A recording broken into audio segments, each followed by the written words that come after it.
ꯃꯌꯥꯝꯕꯨ ꯑꯍꯥꯟꯕꯃꯛꯇꯗ ꯍꯦꯂꯤ ꯃꯩꯁꯅꯥꯝꯅ ꯇꯔꯥꯝꯅ ꯑꯣꯛꯆꯕꯒ ꯂꯣꯏꯅꯅ ꯈꯨꯔꯨꯝꯖꯔꯤ꯫ ꯃꯌꯥꯝꯗ ꯇꯥꯍꯟꯖꯔꯤꯕ ꯋꯥꯔꯤ ꯑꯁꯤꯒꯤ ꯃꯃꯤꯡ ꯋꯥꯊꯣꯛ ꯆꯥꯎꯕꯤ ꯃꯥꯂꯤꯅꯤ꯫ ꯋꯥꯔꯤ ꯑꯁꯤꯕꯨ ꯏꯕꯤꯔꯛꯄꯅ ꯁꯤꯂꯤꯌꯥ꯫ ꯋꯥꯔꯤ ꯑꯁꯤ ꯃꯌꯥꯝ ꯄꯨꯟꯅ ꯇꯥꯃꯤꯟꯅꯔꯁꯤ꯫ ꯀꯨꯃꯣꯟ ꯈꯨꯗꯤꯡꯒꯤ ꯄꯥꯈꯪ ꯂꯩꯁꯥ ꯑꯣꯏꯕ ꯀꯌꯥꯅ ꯈꯧꯔꯥꯡꯅ ꯉꯥꯏꯔꯛꯄ ꯊꯥ ꯌꯧꯔꯛꯂꯦ ꯉꯁꯤꯁꯨ ꯀꯨꯝꯁꯤꯒꯤ ꯂꯝꯇꯥ ꯊꯥꯒꯤ ꯌꯥꯎꯁꯪ ꯀꯨꯝꯍꯩ ꯑꯗꯨ꯫ ꯊꯥ ꯑꯁꯤꯅ ꯂꯥꯛꯄꯗ ꯋꯥꯈꯜ ꯄꯨꯛꯅꯤꯡ ꯏꯔꯥꯡ ꯂꯥꯡꯅꯔꯤꯕ, ꯉꯥꯎꯅꯔꯤꯕ, ꯅꯨꯡꯉꯣꯟꯅꯔꯤꯕ ꯄꯥꯈꯪ ꯂꯩꯁꯥ ꯑꯣꯏꯕ ꯃꯈꯣꯏꯇꯒꯤꯗ ꯅꯠꯇꯦꯗꯣ꯫ ꯌꯥ ꯌꯥꯎꯗ꯭ꯔꯕ ꯎꯟꯁꯥ ꯈꯨꯏꯔꯕ ꯃꯈꯣꯏꯒꯤꯁꯨ ꯁꯔꯨꯛ ꯑꯗꯨ ꯌꯥꯎꯔꯤꯕꯅꯤ꯫ ꯌꯥꯎꯁꯪ ꯀꯨꯝꯍꯩꯅ ꯂꯥꯛꯄꯗ ꯋꯥꯈꯜ ꯄꯨꯛꯅꯤꯡ ꯏꯅꯧ ꯅꯧꯊꯣꯛꯂꯤꯕ ꯑꯁꯤ ꯍꯧꯈꯤꯕ ꯃꯥꯡꯂꯝꯆꯠꯀꯤ ꯄꯨꯟꯁꯤꯗ ꯇꯧꯈꯤꯕ ꯑꯣꯏꯈꯤꯕ ꯀꯥꯎꯉꯝꯗ꯭ꯔꯕ ꯅꯨꯡꯉꯥꯏꯔꯕ ꯊꯧꯗꯣꯛꯁꯤꯡ, ꯄꯨꯛꯅꯤꯡ ꯅꯨꯡꯁꯤꯈꯤꯕ ꯊꯧꯗꯣꯛ ꯅꯧꯍꯧꯅꯅ ꯅꯤꯡꯁꯤꯡꯗꯨꯅ ꯃꯁꯨ ꯃꯆꯥ ꯑꯣꯏꯕꯁꯤꯡꯗ ꯅꯣꯛꯃꯤ ꯋꯥꯔꯤ ꯂꯤꯔꯤꯕ꯫ ꯃꯁꯨ ꯃꯆꯥ ꯑꯣꯏꯕꯁꯤꯡꯅꯁꯨ ꯃꯕꯣꯛ ꯃꯄꯨ ꯑꯣꯏꯕꯁꯤꯡꯒꯤ ꯃꯊꯣꯡ ꯍꯨꯛꯇꯕ ꯊꯧꯗꯣꯛꯁꯤꯡ ꯑꯗꯨ ꯇꯥꯔꯒ ꯁꯤꯊ ꯅꯣꯛꯆꯔꯤꯕ꯫ ꯑꯃꯨꯛꯀ ꯍꯦꯟꯅꯁꯨ ꯅꯣꯛꯅꯤꯡꯂꯨꯏ꯫ ꯀꯔꯤꯅ ꯑꯍꯜꯁꯤꯡ ꯑꯗꯨꯅ ꯍꯥꯏꯔꯤꯕ ꯋꯥ ꯑꯗꯨ ꯌꯥ ꯌꯥꯎꯗ꯭ꯔꯕꯅꯤꯅ ꯊꯅꯨꯡꯒꯤ ꯅꯨꯡꯁꯤꯠꯅ ꯏꯍꯣ ꯍꯣꯅ ꯆꯠꯈꯤꯗꯨꯅ ꯍꯦꯟꯅ ꯅꯣꯛꯅꯤꯡꯕ ꯋꯥꯍꯩꯒꯨꯝꯅ ꯇꯥꯈꯤꯕꯅ꯫ ꯃꯕꯨꯛ ꯄꯥꯏꯗꯨꯅ ꯋꯥ ꯉꯥꯡꯂꯛꯄ ꯈꯨꯗꯤꯡ ꯁꯤꯊ ꯅꯣꯛꯂꯤꯕ꯫ ꯀꯨꯝꯍꯩꯅꯤ ꯃꯁꯤꯁꯨ, ꯄꯨꯟꯁꯤꯔꯣꯜꯅꯤ꯫ ꯑꯎꯕ ꯀꯅꯥꯅꯁꯨ ꯃꯕꯦꯟ ꯃꯁꯨꯒꯤ ꯃꯇꯧ ꯎꯕꯗ ꯁꯪꯁꯥꯔꯒꯤ ꯑꯋꯥꯕ ꯉꯥꯏꯍꯥꯛ ꯀꯥꯎꯊꯣꯛꯇꯨꯅ ꯅꯣꯛꯂꯤꯕ ꯃꯤꯅꯣꯛ ꯑꯗꯨꯅ ꯃꯈꯣꯏꯒꯤꯁꯨ ꯁꯔꯨꯛ ꯇꯝꯂꯛꯂꯤꯕ꯫ ꯅꯨꯡꯉꯥꯏꯗ ꯇꯥꯏꯕꯪꯄꯥꯜ, ꯑꯣꯟꯊꯣꯛꯏꯗ ꯃꯍꯧꯁꯥ, ꯑꯃꯨꯛꯁꯨ ꯑꯣꯏꯔꯤ ꯃꯤꯅꯨꯡꯁꯤ ꯆꯥꯎꯕꯤ, ꯃꯤꯅꯨꯡꯁꯤ ꯈꯪꯗꯕꯤ꯫ ꯃꯇꯝ ꯀꯧꯕꯤ ꯅꯍꯥꯛꯁꯦ ꯍꯧꯈꯤꯅꯤ, ꯂꯣꯏꯈꯤꯅꯤ, ꯆꯠꯈꯤꯅꯤ ꯑꯗꯨꯃꯛ ꯂꯦꯞꯇꯅ ꯅꯨꯡꯉꯥꯏꯔꯕ ꯄꯨꯟꯁꯤꯒꯤ ꯇꯥꯡꯀꯛ ꯑꯃ ꯁꯦꯝꯈꯤꯅꯤ ꯍꯧꯈꯤꯕ ꯄꯔꯦꯡ ꯈꯨꯠꯁꯝꯅꯗꯨꯅ꯫ ꯍꯩꯃꯥ ꯏꯁꯨꯝꯆꯥ, ꯀꯔꯤꯅꯣꯅꯦ ꯅꯪꯅ ꯋꯥ ꯑꯃ ꯍꯥꯏꯕ ꯈꯨꯗꯤꯡ ꯄꯪꯅꯣꯛꯇ ꯅꯣꯛꯏ? ꯌꯥꯔꯦꯅꯦ ꯇꯣꯛꯑꯣ ꯋꯥꯅꯤ꯫ ꯏꯍꯦ, ꯇꯣꯛꯑꯣ ꯍꯥꯏꯕꯅꯤꯅꯦꯍꯦ, ꯅꯣꯛꯂꯤ ꯇꯠꯂꯕ꯭ꯔꯣ ꯅꯪꯕꯣ? ꯇꯝꯐꯥ ꯅꯣꯛꯅ ꯈꯨꯝꯂꯛꯏ꯫ ꯑꯕꯣ, ꯅꯪꯁꯦ ꯌꯥꯝ ꯅꯣꯛꯅꯤꯡꯉꯤꯉꯣ꯫ ꯇꯦꯔꯦꯁꯤꯡ ꯑయ్ꯌꯦ꯫ ꯇꯦꯔꯦꯁꯤꯡ ꯍꯥꯏꯕꯁꯨ ꯍꯩꯇꯦ꯫ ꯀꯦꯔꯣꯁꯤꯟ ꯍꯥꯏꯕꯅꯦ꯫ ꯄꯨꯗꯣꯟꯗ ꯍꯥꯞꯄꯒ ꯃꯩ ꯊꯥꯅꯕꯗꯣ꯫ ꯑꯦ, ꯇꯦꯔꯦꯁꯤꯡꯂ ꯀꯦꯔꯦꯁꯤꯡꯂ ꯄꯣꯠꯇꯣ ꯆꯨꯝꯃꯒ ꯂꯣꯏꯔꯦꯗꯅ꯫ ꯑꯗꯒꯤ ꯋꯥ ꯉꯥꯡꯕꯗꯁꯨ ꯁꯤ ꯍꯦꯛꯇ ꯂꯥꯎꯏ, ꯌꯥ ꯑꯍꯣꯕꯗꯨꯗ ꯅꯨꯡꯁꯤꯠ ꯆꯠꯂꯦ꯫ ꯌꯥ ꯌꯥꯎꯗ꯭ꯔꯕꯗꯤ ꯅꯨꯡꯁꯤꯠ ꯆꯠꯄ ꯃꯁꯥꯅ ꯇꯥꯕꯅꯤꯅꯦ꯫ ꯑꯩꯈꯣꯏꯁꯨ ꯅꯍꯥꯟꯋꯥꯏ ꯅꯣꯏꯗꯧꯅ ꯇꯧꯔꯤꯀꯥꯟꯗ ꯑꯁꯨꯝꯅꯒ ꯇꯧꯕ ꯖꯥꯠ ꯅꯠꯇꯦ꯫ ꯃꯥꯂꯤꯅꯤ ꯍꯥꯏꯗꯅ ꯃꯤꯡꯁꯦ ꯁꯦꯒꯥꯛ ꯀꯥꯏꯅ ꯆꯠꯂꯝꯂꯤꯕ ꯖꯥꯠꯅꯤ꯫ ꯍꯣꯏ ꯕꯥ, ꯑꯗꯣ ꯋꯥꯔꯤ ꯃꯈꯥ ꯇꯥꯔꯛꯑꯣꯕ ꯑꯕꯣ꯫ ꯅꯪꯗꯤ ꯋꯥꯔꯤ ꯂꯤꯕꯁꯨ ꯃꯃꯩꯗꯒꯤ ꯍꯧꯏ, ꯃꯀꯣꯛꯇꯒꯤ ꯍꯧꯔꯒ ꯂꯤꯌꯣ ꯍꯥꯏꯕ꯫ ꯑꯦ, ꯃꯀꯣꯛꯇꯒꯤ ꯃꯃꯩꯅ ꯍꯦꯟꯅ ꯅꯨꯡꯉꯥꯏꯕꯅꯤꯅꯦꯍꯦ, ꯑꯗꯨꯒꯤꯅꯤꯅꯦ꯫ ꯃꯀꯣꯛꯇꯤ ꯅꯨꯡꯉꯥꯏꯕ ꯋꯥꯔꯤ ꯅꯠꯇꯦꯗ, ꯇꯥꯔꯨꯅꯨ꯫ ꯑꯁ ꯉꯝꯃꯣꯏ ꯀꯩꯁꯨ, ꯅꯨꯡꯉꯥꯏꯇ꯭ꯔꯁꯨ ꯇꯥꯅꯤ ꯑꯩꯗꯤ꯫ ꯂꯤꯕꯤꯌꯣꯕ, ꯂꯤꯕꯤꯌꯣꯕ, ꯑꯕꯣꯛ ꯌꯥꯍꯧꯕꯤ ꯅꯪꯕꯣ꯫ ꯍꯥꯏ, ꯀꯣꯟꯅ ꯂꯤꯒꯦ, ꯉꯝꯃꯔꯣꯏ, ꯑꯩ ꯅꯪꯅꯦ ꯉꯥꯡꯅꯕꯒ ꯈꯗꯥꯡ ꯆꯣꯛꯊꯔꯦꯗ꯫ ꯇꯥꯟꯖꯥꯗꯨꯗ ꯇꯝꯐꯥꯒꯤ ꯃꯃꯥ ꯏꯟꯗꯨꯃꯇꯤꯗꯨ ꯃꯆꯥꯕꯨ ꯀꯧꯔꯛꯏ꯫ ꯇꯝꯐꯥ, ꯍꯣ ꯇꯝꯐꯥ, ꯀꯥꯏꯗ ꯂꯩꯒꯦ ꯅꯪꯕꯣ? ꯏꯃꯥ, ꯀꯩ ꯍꯥꯏꯒꯦ? ꯑꯩ ꯑꯕꯣꯛꯀꯤ ꯃꯅꯥꯛꯇ ꯂꯩꯌꯦ꯫ ꯃꯧ, ꯀꯧꯁꯤꯟꯈ꯭ꯔꯣ, ꯃꯥꯒ ꯉꯥꯡꯅꯕꯗꯅꯦ ꯑꯩ ꯈꯗꯥꯡꯁꯦ ꯆꯣꯛꯂꯦ꯫ ꯉꯝꯃꯔꯣꯏ, ꯋꯥꯔꯤ ꯃꯀꯣꯛ ꯇꯥꯗ꯭ꯔꯤꯉꯩ ꯑꯩ ꯆꯠꯂꯣꯏ꯫ ꯋꯥꯔꯤ ꯂꯤꯕꯕꯨ ꯃꯃꯩ ꯈꯛꯇꯪ ꯂꯤꯌꯦ ꯍꯅꯨꯕꯤ ꯌꯥꯍꯣꯕꯤꯁꯦ꯫ ꯋꯥꯔꯤ ꯃꯀꯣꯛ ꯂꯤꯍꯟꯈꯤꯅꯤ, ꯀꯧꯔꯛꯀꯅꯨ ꯏꯃꯥ꯫ ꯍꯦ, ꯅꯪ ꯑꯗꯨꯃꯥꯏꯅ ꯅꯕꯣꯛꯇ ꯊꯛꯁꯤ ꯈꯥꯁꯤ ꯈꯪꯗꯅ ꯋꯥ ꯍꯥꯏꯒꯅꯨ ꯍꯥꯏꯕ ꯅꯠꯇ꯭ꯔꯣ ꯑꯩꯅ? ꯃꯉꯥꯎꯊꯤꯕꯤ ꯇꯝꯐꯥꯗꯨ ꯃꯃꯥꯗ ꯌꯦꯡꯗꯨꯅ ꯁꯨꯒꯠꯂꯤ꯫ ꯇꯧꯔꯤꯁꯦ ꯌꯦꯡꯉꯨꯅꯦ ꯃꯁꯦ꯫ ꯑꯁ ꯏꯟꯗꯨꯃꯇꯤ, ꯌꯥꯔꯦ ꯆꯪꯉꯣ, ꯑꯕꯣꯛꯇ ꯋꯥꯔꯤ ꯂꯤꯍꯟꯒꯦ ꯍꯥꯏꯕ꯫ ꯃꯁꯤ ꯍꯅꯨꯕꯤꯁꯦ ꯋꯥꯔꯤ ꯂꯤꯊꯣꯛꯎ ꯌꯥꯗꯦ, ꯃꯃꯩꯅ ꯂꯤꯔꯒ ꯃꯀꯣꯛꯅ ꯂꯤꯗꯦ꯫ ꯃꯀꯣꯛ ꯌꯥꯎꯗꯕ ꯃꯈꯣꯡ ꯈꯛꯇ ꯄꯥꯟꯕ ꯃꯤꯒꯤ ꯇꯥꯏꯞꯇ ꯋꯥꯔꯤꯅꯦꯅ꯫ ꯃꯀꯣꯛ ꯌꯥꯎꯗꯕ ꯃꯤꯕꯨ ꯂꯩꯕ꯭ꯔꯥꯕ? ꯃꯈꯣꯡ ꯈꯛ ꯄꯥꯜꯂꯒ ꯆꯠꯄ ꯌꯥꯕ꯭ꯔꯥꯕ? ꯑꯕꯣ, ꯌꯥꯔꯣꯏꯀꯣ ꯑꯩꯗꯤ, ꯋꯥꯔꯤ ꯃꯀꯣꯛ ꯂꯤꯌꯣ ꯍꯥꯏꯁꯤꯅꯤ꯫ ꯃꯁꯤ ꯍꯅꯨꯕꯤꯁꯦ ꯂꯩꯁꯥꯔꯤꯀꯥꯟꯗ ꯏꯔꯥꯡ ꯌꯥꯝꯅ ꯀꯜꯂꯛꯑꯝꯅꯤ, ꯑꯗꯨꯏꯅꯦ ꯃꯥꯅ ꯋꯥꯔꯤ ꯃꯀꯣꯛ ꯂꯤꯌꯨ ꯌꯥꯗ꯭ꯔꯤꯁꯦ꯫ ꯇꯧꯔꯤꯁꯦ ꯌꯦꯡꯉꯨꯅꯦ ꯃꯁꯦ, ꯃꯆꯤꯟꯁꯦ ꯀꯔꯤꯅꯕꯨ ꯁꯥꯔꯛꯄꯅꯣ ꯈꯪꯗꯦ, ꯑꯣꯟꯊꯣꯛꯅ ꯀꯟꯈ꯭ꯔꯦꯃꯤ꯫ ꯑꯩꯕꯨ ꯃꯁꯤꯕꯨ ꯀꯔꯝ ꯂꯥꯛꯅꯗꯣꯏꯅꯣ ꯈꯪꯗꯦꯗ꯫ ꯀꯟꯕꯤꯗꯦ, ꯊꯣꯠ ꯂꯥꯎꯏꯁꯦ ꯎꯗ꯭ꯔꯣ? ꯍꯩ, ꯅꯪ ꯑꯩꯅ ꯅꯅꯥ ꯂꯩꯔꯛꯇꯣꯏꯅꯤ ꯌꯦꯡꯉꯨ꯫ ꯅꯪꯒꯤꯅꯦ ꯆꯩꯔꯤꯃꯛꯁꯤꯗ ꯍꯌꯥ ꯍꯦꯟꯅ ꯍꯦꯛꯇ ꯇꯧꯏ꯫ Malini masubu hena laknarei. Chin kanba mi sidine phuro sida leire he. Machin kanba mi gi michanga oiba ngamjaroi koi khoidi. Tampha mabokta mukpaina yengi. Malini di usinadaba saduna leiri. Lao lao lamhenganu imana haiba ilu. Ngahak leire dine yausang mai thananaba. Nakatheng chatnanaba namanabi singna hobalani. Nang yausang mai thaba yawningdro yengingdraba. Namanabi singdi kena lakani. Nangdi jamotnaraga adum leiredi ikaizadro. Lao lao imana kebirageba. Nangi nakatheng chatbada setnanaba hangam pal machugi phanek macha Joypur mate Sengau macha. Angangba machudane babane ichagi leiraklabani. Aya aseng bairo ima aidi kawine yausang mai thaba yengba chatoini. Lushulurese adudi ai kebiu ko ima. Hoine lao lao. Tampha mabokta muk onsenduna hairami. Abo nangsu loshilo nanga chatoini aidi. Ado horen phungnakta wari makuk lidoini ko ai kawroi ko. Kera mohanubi irangkan bi. Ase hairamduna imong tamna hotana chensinkre. Hai yenguni himase. Ase haiduna mangau thibi masugi matawadu noktuna yenglaga lehoi. Ima sungai hakoi thuklusi khongkhuto haiphet hamto ai ising thangtoragi. Chaloida nakhoi adum koiruchu ima yum sangamge. Khonggi wadi ngasaina hamni. Khongya se samandan ising aingmana joro hekta sam thoklabani. Indumati wa makata gi tawrakpani adubu tamphana kaurakpada wa marak thatkre. Indumati ai kebiru la o. Tawrisi nguni hemase. Mana hanbase mangaireba aise. Hai ima sabi nanai lakjare. Ngang-ngang Indumati su changkre. Malini masu machagi kumhaida awaba kauthokduna punsigi nungairaba mahau hojikta lauri. Ningsinglai amuksu adungagi haukraba punsigi tangkak khara. Leihauna. Malini leitabro. Malini mapalda kauribadu taraduna imungdagi thoglai. How laiye. Nangdi kadoriba hojik phau. Kaino kaidorage bo. Malini ingawngawna leihauda yengduna leiri. Leihau mangolda lebliba Malini gi manakta changsilaktuna Malini gi makokta kaksi halai. Ayo kaino. Aina ngarang kai haige. Ngasi se kai numino ba. Mayamna langnari se nang kemta khangde. Yausang thabal gi lambida sel thatba yawgadabane haidro aina. Haima ikawbu kawi. Kawni ba. Haujiktagi thoadoira. Kaino nganmandro. Ngandre mi loina thoknakrabani. Ibani da ngai. As kamai tawni adudi. Imasu kaithel thokkibani. Halaktri. Yumsu mi kanamta laide. Ho na yumse kemta mangoi. Uchinaga chen kigadaba mangai he. Lao. Thinge heba. Ima halaga mu koithi thinani na tawbani. Hoise. Phare. Ayum thangnabagi inamo hoida hairamagi. Ngahak ngayuko ay lusilagi. Adumaina ngasaina gyan tawduna. Leihau aisu isaw hekta langhaleba. Lusiluro kuirakanu ko. Nangi kori tawbido tawnu. Hoi ba kuirui. Ngahakta chaningta na amta phamamu. Aine ising khuzai ama hanamta kalakhigi. Ngasaidagi ne brong sorida amta ingthalo. Hoine khanawga se khawgangnarabani. Asumna ngai hake matungda Malini amadi leihausu yausang thabal gi lambida sel thatliba adu thoraktuna yaurare. Leisabi amana hairai. Malini kharangana thoro uyadra pakhang sangu mayam amana thokrabani. Amana mu haizilai. Hoine kharangana thoro uni.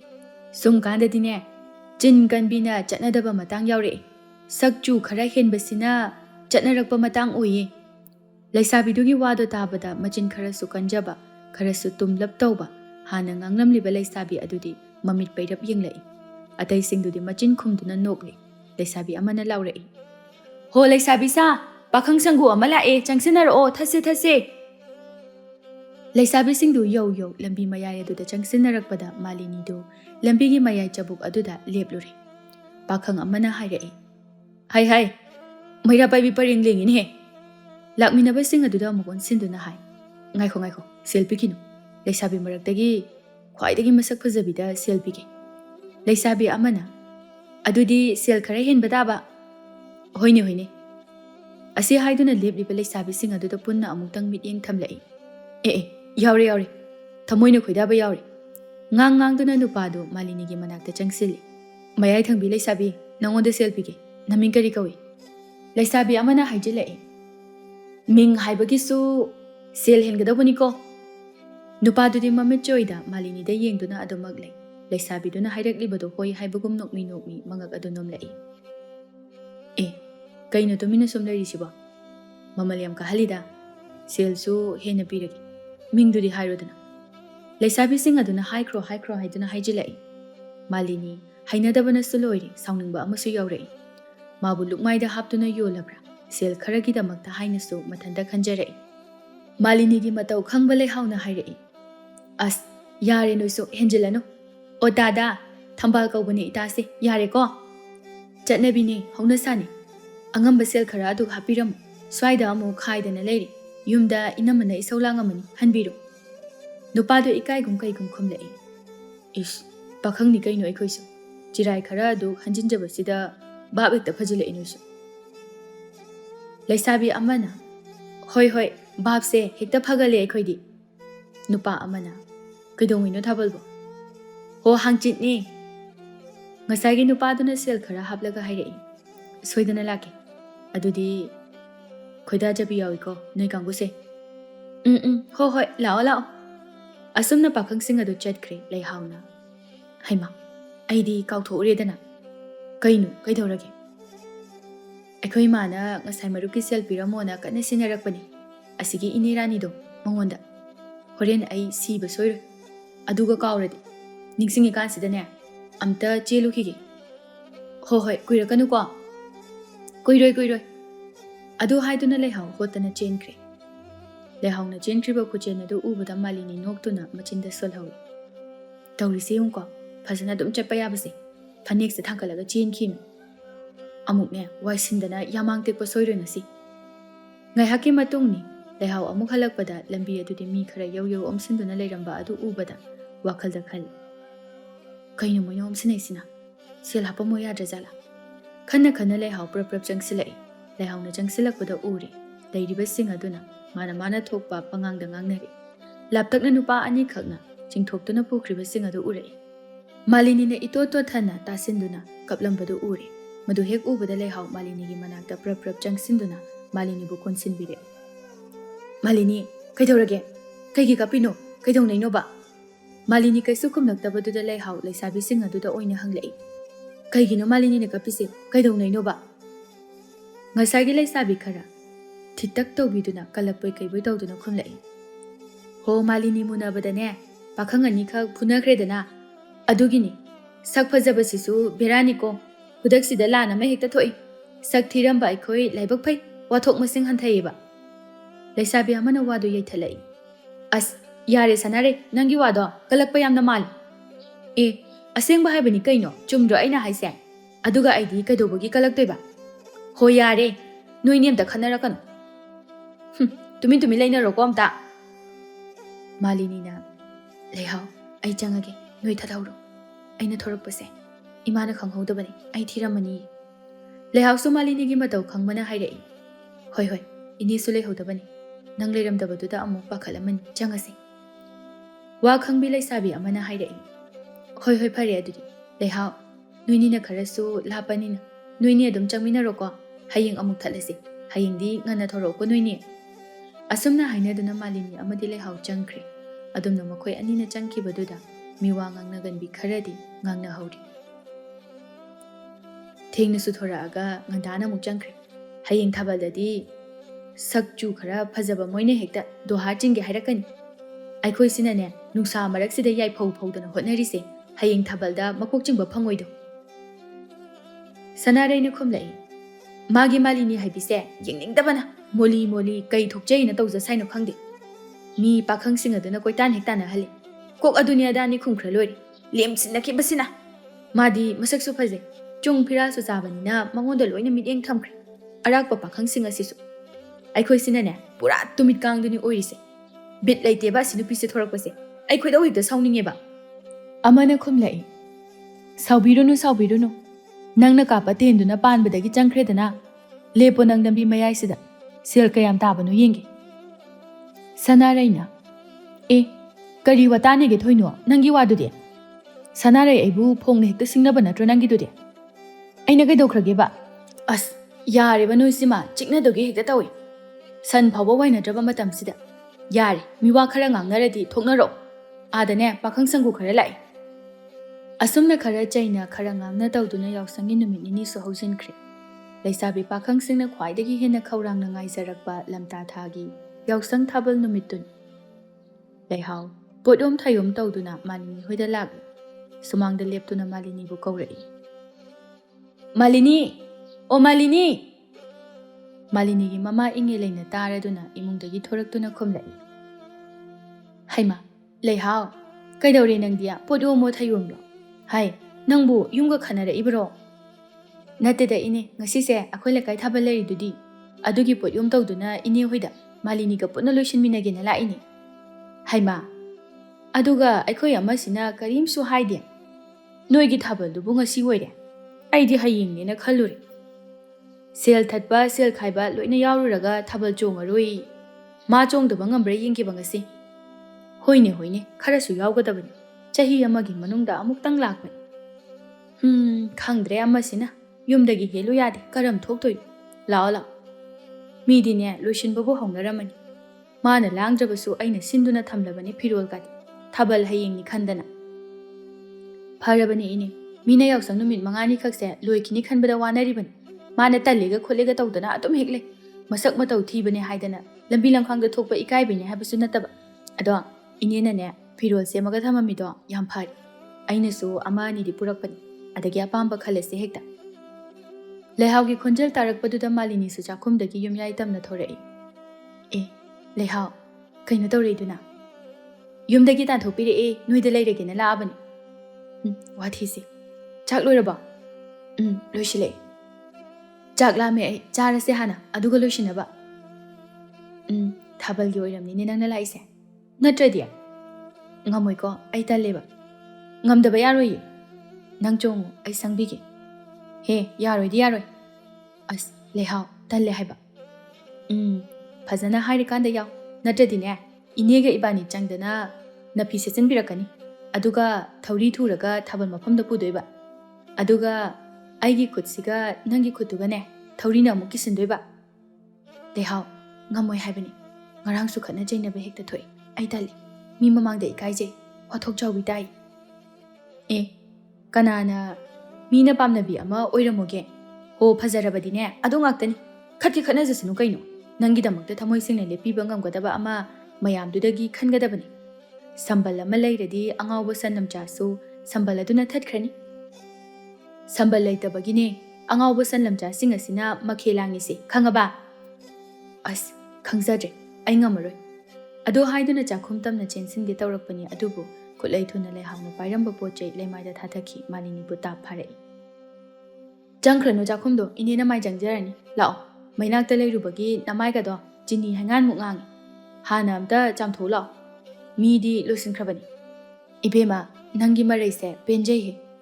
Asumna leihawna namduna tawraga leihau amadi Malini thabal chongba yawna na baloshilami. Ngayake matungda loishinba loirabada thabal mafam tamna ingilai macha anibu puduna lagle. Mahausadagi adu ningthizabi ama oiduna leiraba Malini do ngasi khusemgi oiba machu khara khasik amamu sangjillabada awuba kanagi misna punamukti Malini gi oikri. Jung firal jaraba sabana duda tholiba fijet laite ngorok ngobi kuchu aduda I machu gi phi phanek aduna Malini gi sabanda tamjaduna magul hena leihaliba aduga hena ningthizaribana musuk muba ningolgi ningdu yaina thadariba samlang aduni. Ngaihaki matungda thabal su haure.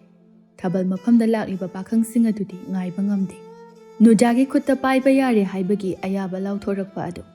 Khawrangna ngaijarakpani makhoi singisu matam lagle. Hau thadana chinsinne. Khoidajabi kana adugi khudang paiduna. Thilliba dongi tantha chana khoidajabi kana aduga chongminnaba. Phaijau chatlambadagi leptuna hairai. As, khoidausi sauningida aidi. Tombana khomlai. Kaidawragi taw. Thabal chongbase yawrusina changsilaga swaida muk lepaga isau langisina. Thawai tana ngasaidagi yengjaraga mina khudang paiba hankre. I kaida thabalga chongningdre. Karamano. Tu, adagi langtik langbi. ꯃꯉꯥ ꯁꯨꯕꯗ ꯆꯣꯡꯂꯤꯕꯤ E ꯃꯆꯨꯒꯤ ꯐꯤꯖꯣꯜ ꯁꯦꯠꯄꯤꯁꯦ ꯑꯩꯁꯨ ꯄꯥꯏꯒꯦꯅ ꯆꯪꯉꯛꯏꯅꯤ ꯀꯔꯤꯕ ꯆꯥꯏꯅꯔꯛꯀꯅꯤꯀꯣ ꯑꯃ ꯌꯦꯡꯉꯨ ꯑꯁ ꯉꯝꯃꯔꯣꯏ ꯑꯣ ꯍꯧꯔꯦ ꯐꯖꯅ ꯃꯤꯅ ꯈꯟꯕ ꯅꯨꯄꯤꯁꯦ ꯅꯠꯇ꯭ꯔꯗꯤ ꯈꯟꯅꯤꯡꯉꯥꯏ ꯑꯝꯇ ꯂꯩꯇ꯭ꯔꯕꯣ ꯂꯩꯇ꯭ꯔꯦ ꯐꯩ ꯐꯩ ꯅꯨꯄꯥ ꯃꯆꯥ ꯄꯥꯡꯒꯜ ꯆꯥꯡꯌꯦꯡꯅꯕ ꯇꯥꯔꯦꯗꯅ ꯉꯁꯤꯗꯤ ꯅꯨꯄꯤꯁꯤꯒꯤ ꯍꯥꯛꯇꯛꯇ ꯃꯔꯨꯞꯀꯤ ꯃꯔꯤ ꯇꯠꯅꯒꯗꯕ ꯐꯔꯦ ꯃꯤ ꯃꯃꯥꯡꯗ ꯈꯠꯅ ꯆꯩꯅꯕ ꯐꯖꯗꯦ ꯑꯗꯨꯅꯅꯦ ꯋꯥꯐꯝ ꯑꯃ ꯌꯥꯅꯔꯁꯤ ꯀꯔꯤ ꯋꯥꯐꯝ ꯑꯩꯈꯣꯏꯅ ꯈꯜꯂꯤꯕ ꯅꯨꯄꯤꯁꯦ ꯃꯤꯅ ꯍꯥꯟꯅ ꯈꯨꯗꯥꯡ ꯄꯥꯏꯈ꯭ꯔꯦꯗꯅ ꯃꯁꯤꯗꯒꯤ ꯃꯨꯟꯗꯨꯅ ꯏꯕꯥꯅꯤꯒꯤ ꯃꯔꯛꯇ ꯈꯨꯗꯥꯡ ꯍꯥꯟꯅ ꯄꯥꯏꯕ ꯉꯝꯕꯗꯨꯅ ꯅꯨꯄꯤꯁꯦ ꯃꯥꯒꯤ ꯑꯣꯏꯕ ꯑꯗꯨꯒ ꯐꯪꯍꯧꯗꯕꯗꯨꯅ ꯍꯟꯅ ꯌꯦꯡꯅꯗꯕꯤ ꯐꯩꯖꯥꯎꯁꯨ ꯁꯠ ꯈꯨꯝꯂꯛꯏ ꯌꯥꯏ ꯌꯥꯅꯔꯦꯀꯣ ꯑꯗꯨꯗꯤ ꯍꯣꯏꯅꯦ ꯐꯔꯦ ꯑꯩꯈꯣꯏꯅ ꯂꯦꯞꯂꯤꯁꯦ ꯁ꯭ꯋꯥꯏꯁꯦ ꯍꯦꯛ ꯌꯧꯁꯤꯜꯂꯛꯄꯒ ꯄꯥꯡꯊꯣꯛꯑꯁꯤ ꯌꯥꯏ ꯑꯁꯨꯝꯅ ꯍꯥꯏꯅꯗꯨꯅ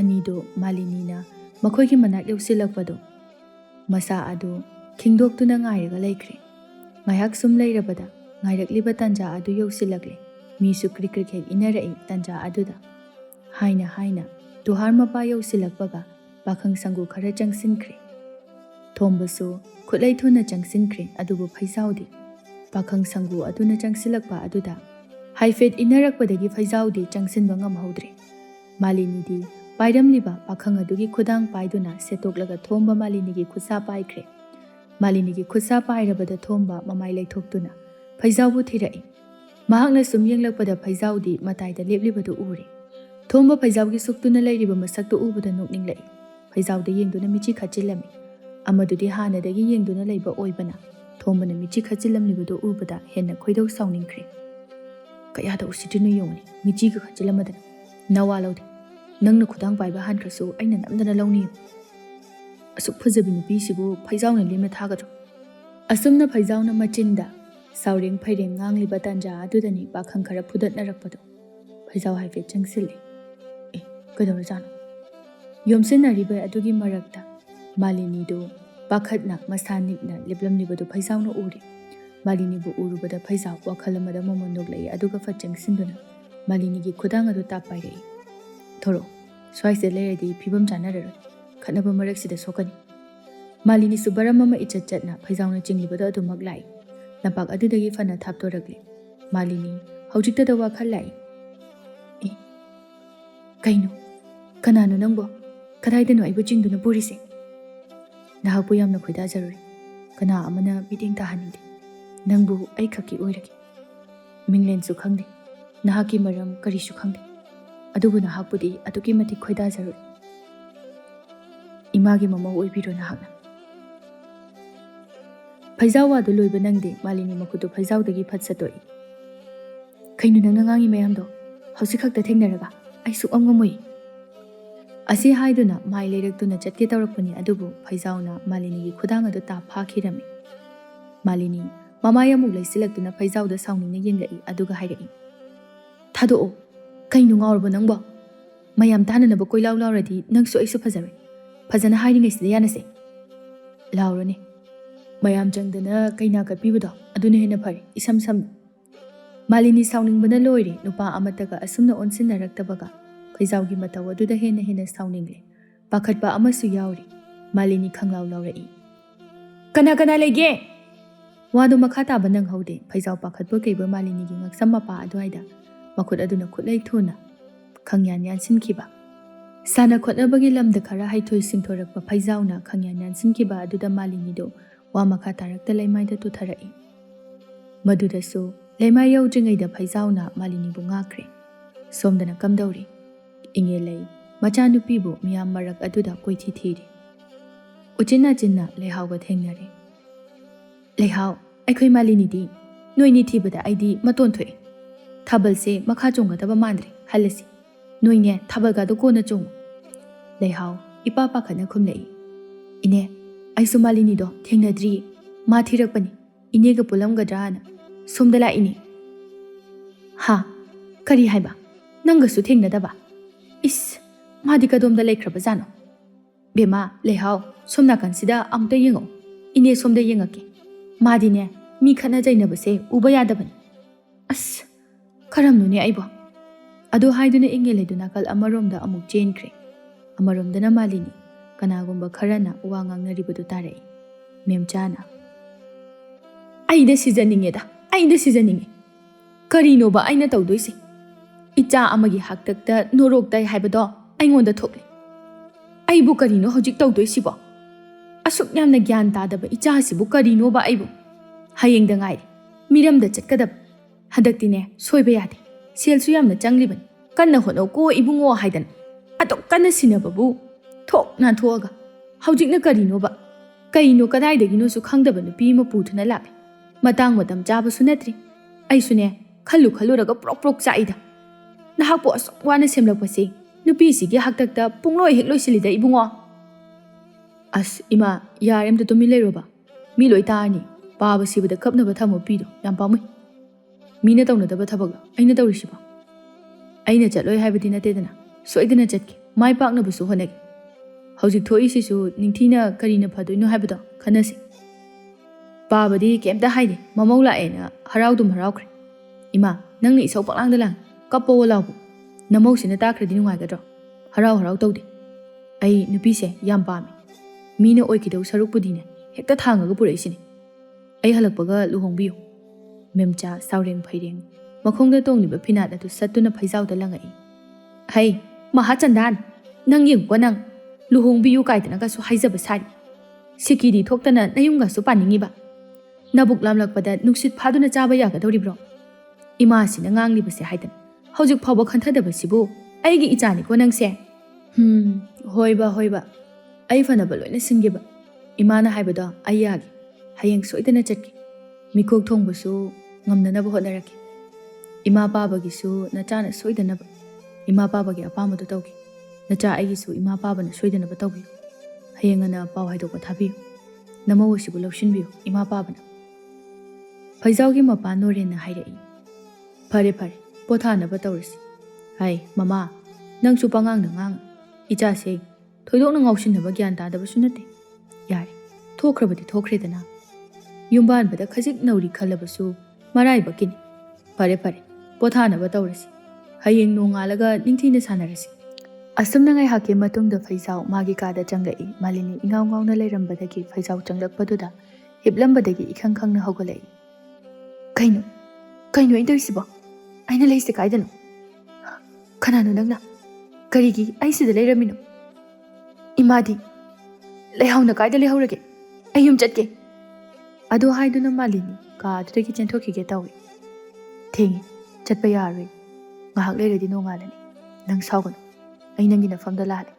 Nahakpu khoidajaba hinmanbana amadi itawga aiga singnakibana maram oira. Nahakpu phanghauraroi khallubada khongphamase aina thangkibani. Ai nahakpu thamoi sengna nungsi. Nahak natana nupi amata ai hanna yengra aibu thasaw. Malini omsinduna leiramba pendaba sawningba pumba phaijawda haitharei. Atuk pukchel pikpa nupi aikhoi sibu nupanogi sanapona. Aikhoigidi apamba kaisu leitabra. Aigi punsibo asumna lamba khangda manghanbiriba karigino. Nupana khoise yamna phatte. Nasagida khali. Nupi aikhoina khongpham ama soirubada. Mayam changduna noknabiba. Mayam changduna tuhatbiba. Sonthaduna leiriba nupi singbu hanjin nesinduna thambiba. Madugi mahutta khajiktang jingkhatbiduna manaba mityeng thambiba yadabra. Nupi aikhoina soibada. Nupana khoidi yaudabra. Nakhoigi asoibadi pumnamak yai. Nakhoina asoiba chama tawrasu. Ngasigi taibangsinadi nakhoibu kaidawngda tuhatbidi. Adubu kadai nupigi punsidi. Nakhoise yamna phatte.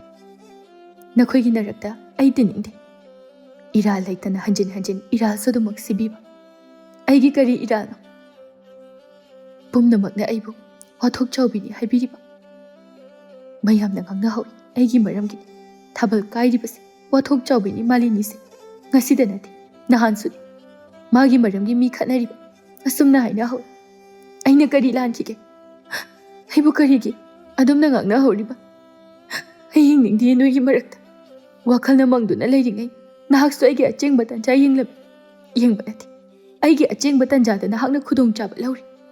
Nakhoina pamlibase aigi mapal thongi hakchang sinatra. Se lauro naning tawro. Adu haiduna illiba inafi adu makhutna fat lauthoi.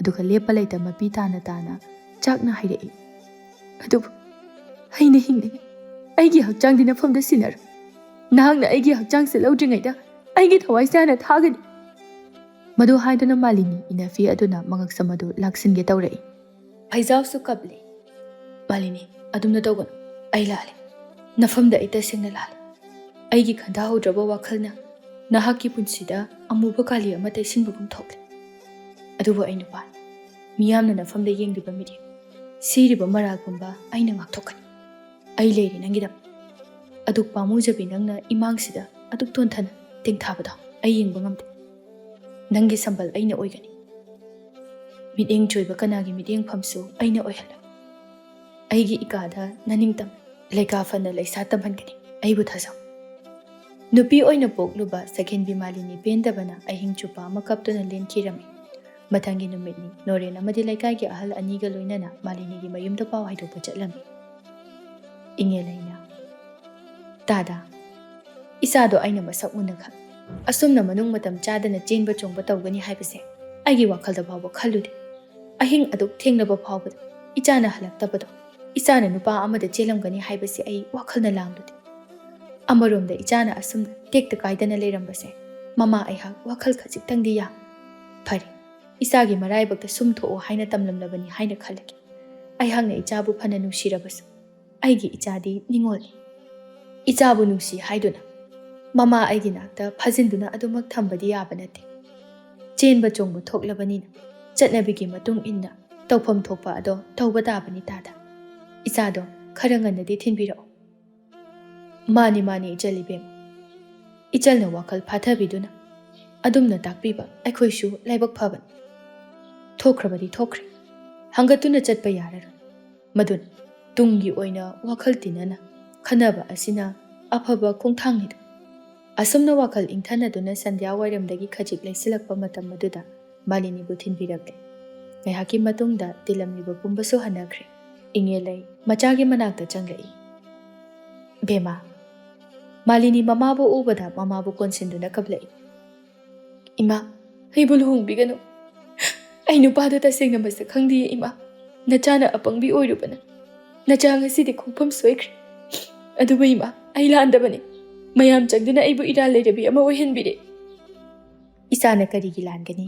ꯏꯆꯥꯕꯨ ꯅꯃꯥ ꯑꯩꯅ ꯃꯁꯛ ꯃꯨꯟꯅ ꯈꯪꯏ꯫ ꯑꯗꯨꯕꯨꯅꯦ ꯕꯦꯃꯥ, ꯅꯨꯄꯤꯅ ꯃꯃꯪ ꯑꯅꯤ ꯁꯨꯍꯩꯗꯦ꯫ ꯆꯠꯅꯕꯤꯒꯤ ꯋꯥꯡꯃꯗ ꯈꯣꯡ ꯊꯥꯡꯂꯨꯔꯕꯗꯤ ꯃꯗꯨꯅ ꯏꯆꯥꯒꯤ ꯃꯤꯡꯆꯠ ꯍꯦꯟꯅ ꯊꯤꯕꯁꯨ ꯑꯣꯏꯒꯅꯤ꯫ ꯍꯧꯈ꯭ꯔꯕꯗꯤ ꯍꯧꯈ꯭ꯔꯦ꯫ ꯏꯆꯥꯒꯤ ꯂꯥꯏꯕꯛꯇ ꯑꯁꯨꯝ ꯊꯣꯛꯑꯣ ꯍꯥꯏꯅ ꯇꯝꯂꯝꯂꯕꯅꯤ꯫ ꯏꯆꯥꯅ ꯄꯥꯝꯗꯦ ꯈꯪꯂꯒꯁꯨ ꯅꯃꯥ ꯑꯩꯅ ꯎꯄꯥꯏ ꯂꯩꯇ꯭ꯔꯦ꯫ ꯏꯆꯥꯒꯤ ꯄꯨꯟꯁꯤꯕꯨ ꯃꯤꯒꯤ ꯋꯥꯔꯤ ꯅꯐꯝ ꯑꯣꯏꯍꯟꯕꯗꯤ ꯏꯃꯥꯅ ꯄꯥꯝꯗꯦ꯫ ꯅꯍꯥꯛ ꯏꯃꯥꯕꯨ ꯋꯥꯔꯧꯒꯅꯨ ꯀꯣ ꯏꯕꯦꯝꯃ꯫ ꯑꯁꯨꯝꯅ ꯃꯃꯥ ꯃꯆꯥꯗꯣ ꯄꯦꯟꯗꯅ ꯀꯞꯃꯤꯟꯅꯔꯤ ꯇꯟꯖꯥꯗꯨꯗ ꯂꯩꯍꯥꯎꯁꯨ ꯆꯪꯂꯛꯏ꯫ ꯂꯩꯍꯥꯎꯅ, ꯃꯥꯂꯤꯅꯤ, ꯑꯩ ꯅꯪꯒꯤ ꯅꯐꯝꯗ ꯇꯁꯦꯡꯅ ꯂꯥꯟꯈ꯭ꯔꯦ꯫ ꯑꯩꯅ ꯈꯨꯗꯤꯡꯃꯛ ꯑꯋꯥꯐꯝꯗ ꯇꯥꯍꯟꯕꯅꯤ꯫ ꯅꯍꯥꯛꯀꯤ ꯄꯨꯟꯁꯤꯕꯨꯁꯨ ꯑꯩꯅ ꯃꯥꯡꯍꯟꯕꯒ ꯆꯞ ꯃꯥꯟꯅꯔꯦ꯫ ꯅꯁꯥꯅꯁꯨ ꯌꯥꯖꯗꯕ ꯅꯪꯕꯨ ꯑꯩꯅ ꯅꯝꯗꯨꯅ ꯄꯨꯕꯅꯤ꯫ ꯑꯩꯅ ꯄꯨꯔꯝꯗ꯭ꯔꯕꯗꯤ ꯉꯁꯤ ꯊꯣꯛꯂꯤꯕ ꯄꯨꯝꯕꯁꯦ ꯊꯣꯛꯂꯝꯗꯕꯁꯨ ꯌꯥꯏ꯫ ꯑꯩ ꯅꯐꯝꯗ ꯇꯁꯦꯡꯅ ꯂꯥꯟꯈ꯭ꯔꯦ ꯃꯥꯂꯤꯅꯤ꯫ ꯑꯗꯨꯕꯨ ꯊꯣꯛꯂꯤꯕ ꯄꯨꯝꯕ ꯑꯩꯍꯥꯛꯅ ꯊꯑꯣꯏꯅ ꯊꯣꯛꯂꯁꯅꯨ ꯈꯟꯅ ꯁꯤꯟꯈꯤꯕꯗꯤ ꯑꯃꯠꯇ ꯅꯠꯇꯤꯌꯦ꯫ ꯏꯉꯦꯂꯩꯅ ꯈꯨꯝꯂꯛꯏ꯫ ꯍꯩ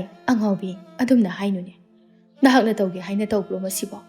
ꯅꯍꯥꯛꯁꯨ ꯂꯥꯟꯗꯦ, ꯏꯆꯥꯁꯨ ꯂꯥꯟꯗꯦ꯫ ꯀꯨꯝ ꯑꯃꯒꯤ ꯃꯅꯨꯡꯗ ꯑꯃꯨꯛꯇꯪ ꯊꯣꯛꯄꯅꯤ꯫ ꯈꯔꯁꯨ ꯌꯥꯎꯒꯗꯕꯅꯤ,ꯈꯔꯁꯨ ꯌꯥꯎꯔꯣꯏꯗꯕꯅꯤ꯫ ꯑꯁꯨꯝꯅ ꯊꯣꯛꯀꯅꯤ ꯍꯥꯏꯕꯗꯤ ꯀꯅꯥꯅ ꯈꯪꯒꯅꯤ? ꯂꯥꯏꯕꯛꯇ ꯑꯁꯨꯝꯅ ꯊꯣꯛꯑꯣ ꯍꯥꯏꯅ ꯇꯝꯂꯝꯕꯅꯤ꯫ ꯌꯥꯔꯦ ꯌꯥꯔꯦ, ꯇꯣꯛꯑꯁꯤ꯫ ꯍꯧꯈ꯭ꯔꯕꯗꯤ ꯍꯧꯈ꯭ꯔꯦꯗꯅ꯫ ꯇꯨꯡꯗ ꯀꯔꯤ ꯊꯣꯛꯄ ꯍꯥꯏꯕꯗꯣ ꯈꯟꯅꯒꯗꯕꯅꯤ꯫ ꯂꯩꯍꯥꯎ, ꯑꯩ ꯅꯉꯣꯟꯗ ꯀꯩꯁꯨ ꯋꯥꯔꯧꯗꯦ꯫ ꯃꯁꯤꯗ ꯅꯍꯥꯛꯀꯤ ꯅꯔꯥꯜ ꯌꯥꯎꯗꯦ꯫ ꯑꯗꯨꯝꯅ ꯍꯥꯏꯒꯅꯨ꯫ ꯐꯔꯦꯁꯦ ꯐꯔꯦꯁꯦ, ꯂꯩꯍꯥꯎ, ꯅꯇꯥꯒ ꯄꯨꯟꯅ ꯆꯥꯛ ꯆꯥꯃꯤꯟꯅꯈꯣ꯫ ꯏꯃꯥ ꯆꯥꯛ ꯊꯤꯔꯛꯑꯒꯦ꯫ ꯃꯇꯝꯁꯦ ꯊꯦꯡꯖꯤꯜꯂꯛꯂꯦ꯫ ꯏꯉꯦꯂꯩ ꯃꯥꯅ ꯍꯦꯟꯅ ꯋꯥꯈꯜ ꯋꯥꯔꯤꯕꯅꯤ ꯑꯗꯨꯕꯨ ꯃꯇꯣꯝꯇ ꯐꯥꯊꯖꯔꯤ꯫ ꯃꯆꯥꯕꯨꯁꯨ ꯋꯥꯈꯜ ꯍꯦꯟꯅ ꯈꯟꯖꯤꯟꯗꯅꯅꯕ ꯋꯥ ꯀꯌꯥ ꯍꯥꯏꯔꯤ꯫ ꯂꯩꯀꯥꯏꯒꯤ ꯃꯤꯋꯥ ꯉꯥꯡꯅꯕꯗ ꯊꯋꯥꯏ ꯌꯥꯎꯕꯤ ꯀꯌꯥꯅꯗꯤ ꯍꯥꯏꯔꯤ ꯃꯥꯂꯤꯅꯤꯒꯤ ꯍꯥꯛꯇꯛꯇ ꯊꯥꯕꯜ ꯀꯥꯏꯕꯅꯤ, ꯊꯥꯕꯜ ꯑꯃꯨꯛ ꯁꯤꯜꯍꯟꯒꯗꯕꯅꯤ ꯑꯃꯅ ꯍꯥꯏꯔꯤ꯫ ꯊꯥꯕꯜꯗ ꯅꯠꯇꯤꯌꯦ, ꯃꯥꯕꯨ ꯍꯦꯛ ꯊꯣꯔꯛꯑꯕ ꯋꯥꯊꯣꯛ ꯑꯃꯗꯤ ꯁꯣꯏꯗ꯭ꯔꯕꯅꯤ꯫ ꯃꯁꯛ ꯐꯖꯔꯁꯨ ꯋꯥꯊꯣꯛ ꯆꯥꯎꯕꯤꯅꯤ꯫ ꯄꯥꯝꯖꯗꯦ, ꯑꯣꯏꯖꯅꯤꯡꯗꯦ ꯃꯥꯗꯧꯅꯒ꯫ ꯃꯣꯂꯤ ꯃꯣꯂꯤ ꯌꯥꯝ ꯉꯝꯃꯤ꯫ ꯃꯥꯒꯤ ꯃꯔꯝꯒꯤ ꯊꯥꯕꯜ ꯀꯥꯏꯔꯒ ꯃꯥꯅ ꯅꯨꯄꯥ ꯑꯃꯗ ꯀꯣꯛ ꯆꯦꯟꯊꯣꯛꯈꯤ꯫ ꯉꯝꯈ꯭ꯔꯦ ꯉꯝꯈ꯭ꯔꯦ꯫ ꯑꯃꯅ ꯑꯃꯨꯛ ꯍꯥꯏꯔꯛꯏ꯫ ꯁꯦꯜ ꯊꯠꯄꯒꯤ ꯍꯥꯛꯇꯛꯇꯁꯨ ꯀꯌꯥ ꯀꯌꯥꯅꯤ ꯈꯠꯅꯈ꯭ꯔꯤꯕ꯫ Mabu lumba lakpada lekai wathok oirabani. Tanjaida asumna tawbadi. Pamjade. Mama asisune thoiba tawribase kemta khangsin usinadana heklei. Jelurabi macha ase kayam kuinabu phajinduna thamkidoino khangdi. Lekai wathok chawnanaba. Koklu hongthokrage de haideba. Ngangnaribasing adu tungda lakliba Malinina khulgi pukri achawbadagi ising sokluge haina thoklakpaduda tarure. Mangda chatlibasing adudi Malini lae haibaga khangjaba zat natte. Moina thokpa kalakpena pangangda ngangnari. Malini sum chatlambadagi taaduna leiba ngamdraduna mai leiraga mayum tamna halakle. Ingele machana ising pudana changlakpadu ubada hairai. Hai, bema, kaidawre. Ising sooni haina thokraga ising pudana halakabadi. Malini mamana hangipa wahangdo khumdana hairai. Ima, ai luhongbiru. Ai yumsida leiningdre. Ima, asomda pau pibikro. Luhongbada khara thuna hongbiru. Ai lekaisida leiningdre. Aigisu sambal amadi pam. Ima, miyamge minok maisa maraksida. Jelurabi aine. Yumsida sum leishanbase. Lekagi wari nungainabani. Madu hairamduna Malini changkre. Ingele machagi matawaduda wakhal tawduna leihau. Asumna Malini ne ikui thadana phaijawga luhonglami. Hana sakhang naraktrabaso yum mamada matai manawni haina punna leminarabada Malini amadi phaijaw amana amabu tasengna nusinaba haibadu oire. Maraksida phaijaw miramda chatuna mahaki sana khotnabagi lamaduda adumak makha chathari. Nupi ningthijana leiram handaki khongchat asinabu mai paklagadi aigi so achawba phireba male panganggadawriba. Sidagidi kharasu potharagi khalibani. Aigi satra khara semgatuna leiradabani. Athapda toina chatlaroida. Nahakpu sum thadokuna chatpase aisu pamdrabani. Adubu handaki matangsidi soiba yaba nate. Nang aibu warabasu wana ngairamuko.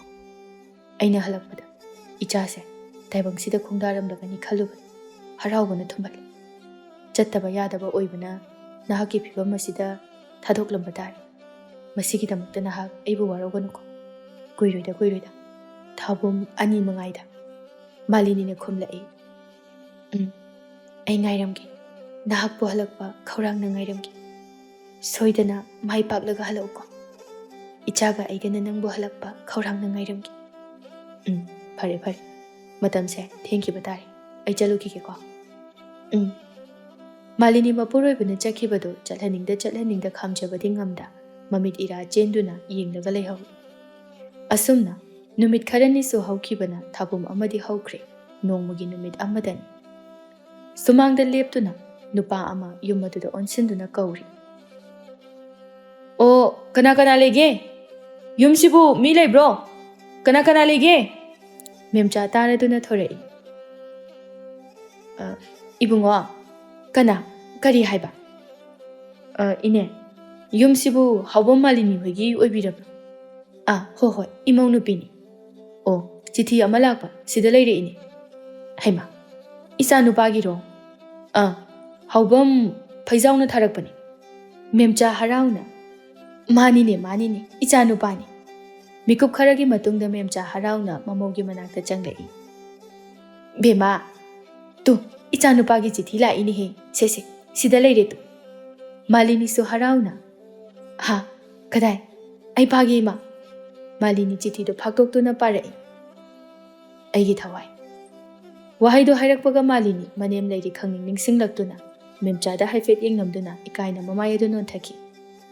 Mamongna ikaiba khangba matawdo ubada memchana hairai. Kaide. Thawaibu oirasu, hakjangbu oirasu. Makhataw. Magi sanabadu karam kanda halakani hairakpra yem. Malini makhata rai.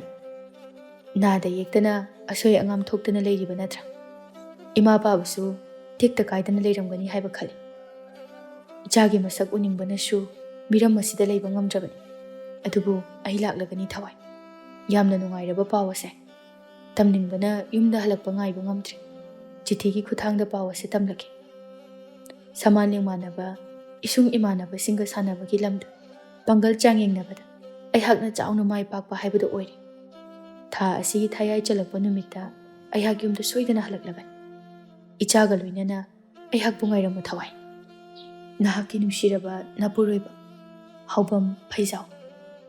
Memchana as ꯑꯣꯟꯊꯣꯛꯅ ꯅꯨꯡꯉꯥꯏꯖꯔꯦꯗ ꯏꯆꯥꯅ ꯃꯥꯏ ꯄꯥꯛꯂꯕ ꯊꯥ ꯑꯁꯤꯒꯤ ꯊꯌꯥꯏ ꯆꯜꯂꯛꯄꯗ ꯂꯥꯛꯂꯅꯤ ꯍꯥꯏꯕ ꯑꯁ ꯅꯨꯡꯉꯥꯏꯔꯦ ꯁꯤꯗꯒꯤ ꯍꯦꯟꯅ ꯅꯨꯡꯉꯥꯏꯕ ꯂꯩꯔꯝꯈꯤꯒꯗ꯭ꯔꯥ ꯕꯦꯃꯥ ꯅꯤꯡꯊꯤꯅ ꯂꯩꯔꯝꯃꯨ ꯏꯃꯥ ꯀꯩꯊꯦꯜ ꯃꯆꯥ ꯐꯥꯎꯕ ꯊꯣꯛꯂꯨꯒꯦ ꯉꯥ ꯆꯥꯁꯤ ꯉꯁꯤꯗꯤ ꯅꯪꯕꯨ ꯀꯔꯤ ꯆꯥꯅꯤꯡꯒꯦ ꯅꯍꯥꯛꯀꯤ ꯑꯋꯥꯠꯄ ꯈꯨꯗꯤꯡꯃꯛ ꯏꯃꯥꯗ ꯍꯥꯏꯌꯨ ꯏꯃꯥ ꯂꯩꯔꯛꯀꯦ ꯃꯥꯂꯤꯅꯤꯁꯨ ꯍꯔꯥꯎꯅ ꯈꯨꯝꯂꯛꯏ ꯏꯃꯥ ꯌꯥꯔꯅꯤꯗ ꯑꯩꯒꯤ ꯑꯋꯥꯠꯄ ꯀꯩꯁꯨ ꯂꯩꯇꯦ ꯏꯃꯥ ꯄꯥꯕꯅ ꯅꯃꯧꯒꯤ ꯑꯋꯥꯠꯄ ꯑꯃꯠꯇ ꯂꯩꯇꯅ ꯊꯝꯕꯤꯔꯤꯕꯁꯤꯗꯤ ꯅꯪꯅ ꯋꯥꯠꯇꯦ ꯍꯥꯏꯔꯕꯁꯨꯅꯦ ꯏꯃꯧ ꯁꯅꯥꯒꯤ ꯏꯅꯦꯝꯅ ꯄꯨꯝꯅꯃꯛ ꯂꯩꯔꯛꯀꯅꯤ ꯂꯩꯔꯝꯃꯨ ꯅꯤꯡꯊꯤꯅ ꯂꯩꯔꯝꯃꯨ ꯅꯍꯥꯛꯀꯤ ꯍꯧꯅꯕꯤ ꯅꯣꯝ ꯆꯠꯇꯅ ꯅꯈꯨꯠ ꯉꯥꯏꯍꯥꯛꯇ ꯂꯦꯞꯇꯕꯗꯣ ꯇꯧꯒꯅꯨ ꯅꯍꯥꯛꯁꯨꯅꯦ ꯊꯥ ꯁꯨꯖꯤꯜꯂꯛꯑꯕꯅꯤ ꯉꯁꯤ ꯍꯌꯦꯡ ꯂꯩꯔꯗꯤ ꯏꯁꯨ ꯁꯅꯥꯒꯤ ꯈꯣꯟꯖꯦꯜ ꯇꯥꯕ ꯐꯪꯂꯅꯤ ꯏꯃꯥꯗꯤꯅꯦ ꯄꯪꯅꯨꯡꯗ ꯅꯨꯡꯉꯥꯏ ꯏꯆꯥꯁꯨ ꯂꯥꯛꯂꯒꯅꯤ ꯏꯁꯨ ꯁꯅꯥꯁꯨ ꯂꯥꯛꯑꯒꯅꯤ ꯑꯩꯍꯥꯛꯀꯤ ꯑꯋꯥꯠꯄ ꯑꯃꯠꯇ ꯂꯩꯔꯦ ꯅꯨꯡꯉꯥꯏꯔꯦ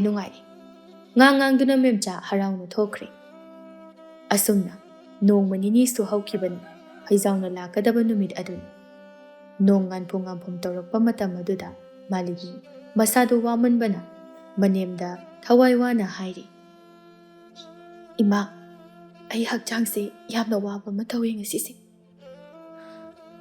ꯀꯩꯒꯤꯅꯣ ꯈꯪꯗꯦ ꯄꯥꯝꯕꯣꯝꯁꯤꯁꯨ ꯌꯥꯝꯅ ꯆꯣꯡꯉꯤ ꯍꯩꯃ ꯕꯦꯃꯥ ꯍꯨꯃꯥꯡꯅ ꯂꯨꯞꯄꯦꯗꯅ ꯁꯤꯁꯦ ꯀꯩꯁꯨ ꯇꯧꯔꯣꯏ ꯉꯥꯏꯍꯥꯛꯇꯪ ꯈꯥꯡꯉꯨꯀꯣ ꯆꯥꯕꯣꯛꯀꯗꯕꯤ ꯑꯃꯥꯏꯕꯤꯗꯣ ꯑꯃꯨꯛꯇ ꯀꯧꯍꯜꯂꯨꯈꯤꯒꯦ ꯀꯨꯏꯔꯣꯏ ꯑꯁꯨꯝꯅ ꯉꯥꯏꯍꯥꯛꯀꯤ ꯃꯇꯨꯡꯗ ꯑꯃꯥꯏꯕꯤꯗꯨꯁꯨ ꯂꯥꯛꯇꯨꯅ ꯃꯥꯂꯤꯅꯤ ꯃꯃꯤꯠ ꯃꯃꯥꯏ ꯄꯥꯡꯖꯔꯦ ꯏꯆꯤꯛ ꯆꯤꯛꯅ ꯂꯩꯔꯝꯕ ꯏꯃꯨꯡ ꯑꯗꯨ ꯃꯥꯂꯤꯅꯤꯅ ꯄꯣꯛꯂꯤꯕ ꯑꯉꯥꯡ ꯑꯗꯨꯅ ꯀꯞꯄꯒꯤ ꯈꯣꯟꯖꯦꯜꯇꯅ ꯅꯤꯟꯈ꯭ꯔꯦ ꯃꯦꯝꯆꯥ ꯍꯔꯥꯎꯅ ꯑꯣꯟꯊꯣꯛꯅ ꯅꯨꯡꯉꯥꯏꯖꯔꯦꯗ ꯑꯩꯒꯤ ꯏꯃꯧ ꯁꯅꯥꯅ ꯏꯁꯨ ꯅꯤꯡꯊꯧ ꯄꯣꯛꯂꯦ ꯏꯁꯨꯗꯤ ꯅꯤꯡꯊꯧꯅꯤ ꯅꯤꯡꯊꯦꯝ ꯍꯥꯏꯅ ꯀꯧꯒꯦꯀꯣ ꯑꯕꯣꯛꯅ ꯅꯣꯔꯦꯟꯅ ꯍꯥꯏ ꯃꯃꯥ ꯏꯁꯨꯗꯣ ꯌꯦꯡꯒꯦꯅꯦꯍꯦ ꯁꯤꯗ ꯄꯨꯔꯛꯎ ꯅꯍꯥꯛꯇꯒꯤꯅ ꯁꯨꯔꯣ ꯑꯩꯁꯨ ꯄꯝꯒꯦꯅꯦꯍꯦ ꯃꯦꯝꯆꯥ ꯃꯃꯧꯒꯤ ꯆꯥꯕꯣꯛ ꯄꯤꯔꯤꯕ ꯑꯃꯥꯏꯕꯤ ꯑꯗꯨꯅ ꯑꯣꯟꯁꯤꯟꯗꯨꯅ ꯍꯥꯏꯔꯛꯏ ꯏꯆꯦ ꯀꯨꯟꯗꯥꯂꯩ ꯅꯅꯥꯎ ꯄꯦꯅꯦ ꯅꯅꯥꯎꯅ ꯏꯆꯦꯒꯤ ꯑꯋꯥꯃꯜ ꯃꯇꯤꯛ ꯆꯥꯅ ꯇꯧꯖꯒꯦ ꯇꯔꯦꯠꯀꯤ ꯁꯦꯟꯖꯥꯁꯦ ꯂꯧꯁꯤꯟꯕꯤꯌꯨꯗꯣ